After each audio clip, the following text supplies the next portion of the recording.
మిత్రులకు నమస్కారం. ఆంధ్రప్రదేశ్ భారతీయ జనతా పార్టీ అధ్యక్షులు శ్రీ పివిఎన్ మాధవ్ గారు ఈరోజు హైదరాబాద్లో ఉన్నటువంటి ఒక బీజేపీ కార్యాలయంలో ఇక్కడ మర్యాదపూర్వకంగా నన్ను అదేవిధంగా భారతీయ జనతా పార్టీ నాయకుల్ని కలవటానికి వచ్చున్నారు. మరి వారితో పాటు జమ్మన్మడుగు ఎమ్మెల్యే అయినటువంటి ఆదినారెడ్డి గారు, అదేవిధంగా భారతీయ జనతా పార్టీ ఆంధ్రప్రదేశ్లో చీఫ్ స్పోక్స్ పర్సన్గా ఉన్నటువంటి ఒక జయప్రకాష్ గారు, మరి నాతో ఉన్న మిత్రులు ఇక్కడ అందరూ కూడా స్థానికమైనటువంటి కార్యకర్తలందరూ కూడా ఈరోజు వారిని రిసీవ్ చేసుకోవడం జరిగింది.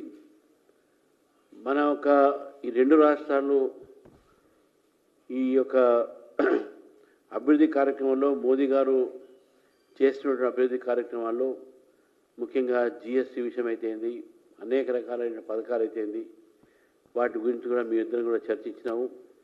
అక్కడ రాజకీయ పరిస్థితులు, ఇక్కడ రాజకీయ పరిస్థితులు చర్చించినాము. మరి వారు మన కార్యాలయానికి అతిథిగా వచ్చారు కాబట్టి మనందరినీ కూడా వారిని ఉద్దేశించి మాట్లాడుతున్నా కోరుతాము. అందరికీ నమస్కారం.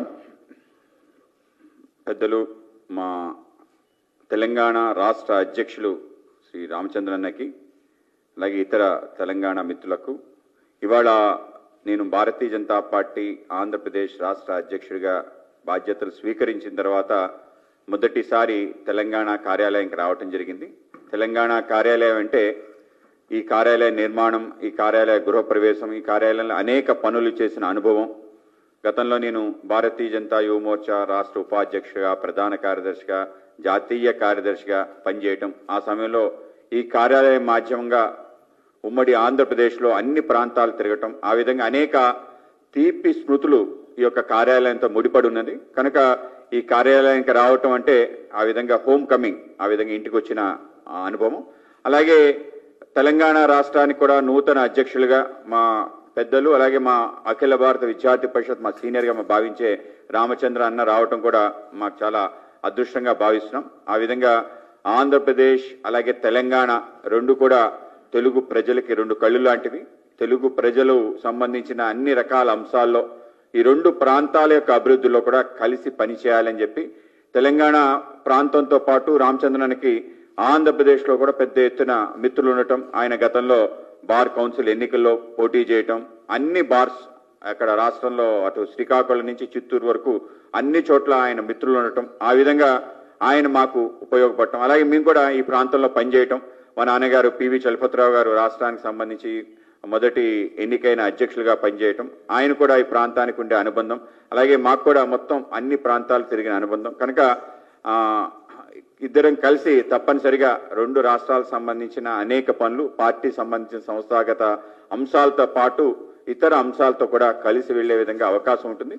రాబో జూబ్లీ హిల్స్ ఎలక్షన్స్ లో కూడా ఆ విధంగానే మేము కూడా వచ్చి ఇక్కడ గెలిపించడానికి సాయశక్తిలా కృషి చేయటం, ఆ విధంగా అందరూ తెలుగు ప్రజలు యొక్క సంక్షేమం, వాళ్ళ అభివృద్ధి సంబంధించిన ఏవైతే ఆలోచనలు ఉన్నాయో వాటిని ముందుకు తీసుకెళ్ళడానికి మేము ఎప్పుడు కూడా పని చేస్తామని, ఆ విధంగా ముందుకెళ్తామని చెప్పి ఇవాళ తెలంగాణ కార్యాలయం రావటం ఏదైతుందో నిజంగానే చాలా ఆనందాన్ని అనిపిస్తుంది. ఆ విధంగా అనేక మంది సిబ్బంది, ఆ రోజు నుంచి పనిచేస్తున్న సిబ్బంది అందరూ కూడా కలవటం, అది కూడా ఒక మధుర స్మృతి. ఆ విధంగా వీళ్ళందరినీ ఈ యొక్క సిబ్బంది అనేక రోజుల పాటు పనిచేయడం, అలాగే మీడియా మిత్రులు కూడా అనేక మందిని గతంలో కలవటం జరిగింది. ఇప్పుడు కూడా చాలా మంది ఇప్పటికీ వాళ్లే ఉన్నారు. కనుక మీ అందరినీ కలవటం కూడా ఈ సందర్భంగా ఒక మంచి అనుభూతి. కనుక మీ అందరికీ కూడా నమస్కారాలు తెలియజేస్తూ రాబో కాలంలో మమ్మల్ని కూడా ముందుకు తీసుకెళ్లాలని చెప్పి మీ అందరినీ కోరుకుంటూ సెలవు తీసుకున్నాం.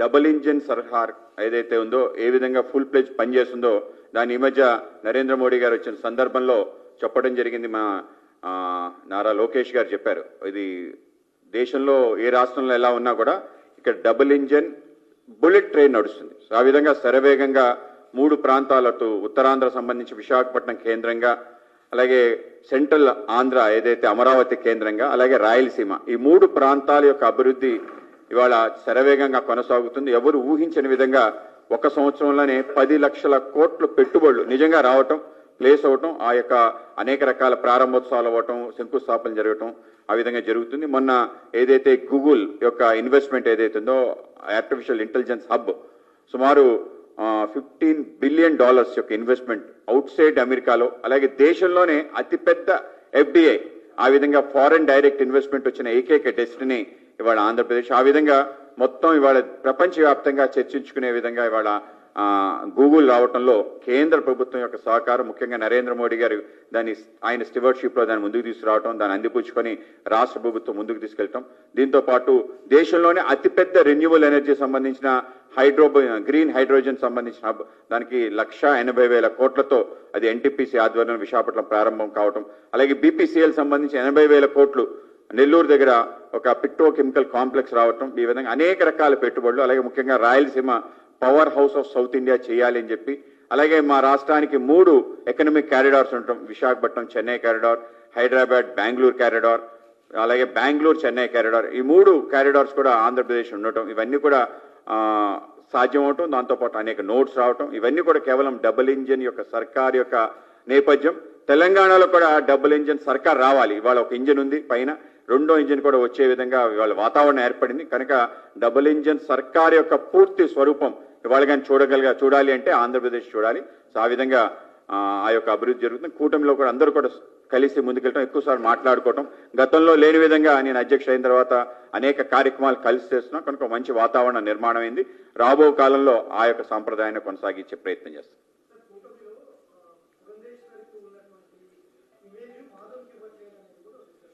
అది అసలు అది చర్చకే లేదు. గతంలో అంటే అప్పుడు ఉంది, ఇప్పుడు ఒకేలా ఉంది, ఎక్కడ కూడా తేడా లేదు. ఆ విధంగా కలిసి మేము ఎక్కువ కార్యక్రమాలు పాల్గొంటాం. మీరు గమనిస్తే ఎన్నికల తర్వాత మొదటిసారి సూపర్ హిట్ కార్యక్రమంలో పాల్గొన్నాం. తర్వాత స్త్రీశక్తి అనే కార్యక్రమం, వరుసగా ఒక నెంబర్ ఆఫ్ కార్యక్రమాలు, ఇంతకుముందు ఇప్పుడు అన్ని కార్యక్రమాలు పాల్గొలేదు. ఆ విధంగా పాల్గొంటాం. ఒక మంచి వాతావరణం ఏర్పడింది. జనసేన, బీజేపీ కూడా ఆ విధంగా తీసుకెళ్తున్నారు. కనుక ఏవైతే ఉన్నా కేవలం ఊహాగానం, మన యొక్క వాట్సాప్ యూనివర్సిటీస్లో వచ్చే విషయాలు తప్ప ఇంకేం కాదు. తప్పనిసరిగా జూబ్లీ హిల్స్ యొక్క ఎన్నికల్లో పూర్తి స్థాయిలో పాల్గొవాలని చెప్పి మా పార్టీకి సంబంధించిన శ్రీమతి పురంధరేశ్వరి గారు కూడా ప్రచారంలో పాల్గొవాలని చెప్పి ఇప్పుడు నిర్ణయం అవడం జరిగింది. రాబో కాలంలో మేము అనేక చిన్న సమావేశాలు ఏర్పాటు చేస్తున్నాం. ఆ విధంగా అవుట్ రీచ్ కార్యక్రమం, ఓటర్స్ అందరినీ కలిసే విధంగా పెద్ద ఎత్తున ప్రయత్నం జరుగుతుంది. జూబ్లీ హిల్స్ తప్పనిసరిగా గెలిచే విధంగా అటు ఆంధ్ర అలాగే తెలంగాణ అందరం కలిసి, నాయకులందరం కలిసి గెలిపిస్తాం.